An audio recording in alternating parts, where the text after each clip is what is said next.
piştî salên dûr û dirêj Koma Agrêjiyan li Düsseldorfê konserek da. Dîsa Art Records ev konser organize kirîbû û em ê beşekî him ji dîmenê vê konserê bînin ser ekranê we him jî di konserê de me solîstê Komê Alî Geçimlî rê hevpeyvîne kir. Em ê li vê kurta hevpeyvînê jî temaşe bikin Bêka Alî çi gotiye.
Temaşevanên hêja niha em li konsera Agrêjiyanin piştî salên dirêj Koma Agrêjiyan niha li bajarê Düsseldorf konserek da û hevalê me Alî li ba me ye. Heval Alî pêşî pîroz dikim. Spas dikim. Me jî di nava temaşevana de li we godar kir performansa we pir baş bû û kîtle jî xwe tim ser niga bû. Belkî hinek destpêkê de pirsgirêkê teknîkî hebû lê kîtle bi rastî jî pir bêriya wekî me jî gelek hestê me tevra bû. Ez dixwazim hestê te bigrim pêşî. Rastî em gelekî serî da gelekî kelecanî derketin û li hemberî hezkirinên xwe jî em carna kelecan dibin. Hemû baş ez bawerim gelekî baş diçe û strana Agrêjiyan li ez bawer dikim herkes li bîrayîna wî heye. Ji ber wê jî em carna hêstiyar dibin. Carna jî kelecan dibin û ez bawerim li tevlibûna godarvan jî bi me re dibe ew baş dibe. Yani ber wê jî em gelekî bi delxweşin kevxweşin û em spasdarin ji bo temaşevanên hezkirên xwe jî ji bo hatina wan jî. Navxte got hevalê kêlekan û hevalê hunermend bê destûrê ez nav nadim. Got tu zana ez herî zêde li bende kîjan stranê me. Got kîjan got adarê min got çima keniya ya goz naxwaz bêjim lê got ji te re bêjim.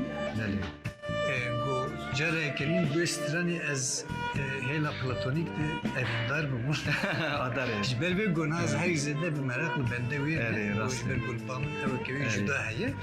Em di vê hêlê de bi rastî jî her yek ji me ew jenerasyona bu Komê Koma Ahmet Koma Agrêjiyan mezin bûne. Tamek juda li ba me heye. Îro biya min hestê min jî me perçek ji zaroktiya xwe ji ciwantiya xwe kir. Ji bo vê yekê ji caritin dibêjim baş hûn hene û vê dixwazim bipirsim vekê dewama wê. Niha weke konser hûnê wekî din li ku dewam bikin? Belê em berdewamiya konserê dikin û ez bawerim li piştî vê konserê me dixwast li Basrê çêkin ama pir nêzde bû. Ji ber wê jî me bêtal kir wê rojê. Em ê dixwazin niha du meha şûn da Stuttgartê ye. Ew zelal bûye? Erê ew zelal. دو ماشون داشت کارت هیه ام بندی حسکرین خانه بله براوی دلیل متنه نه ایله gelime Stuttgart'te u derdore ve tarih belli na از باورم یعنی از باش نزانم اما یانزده مها دونزده beli.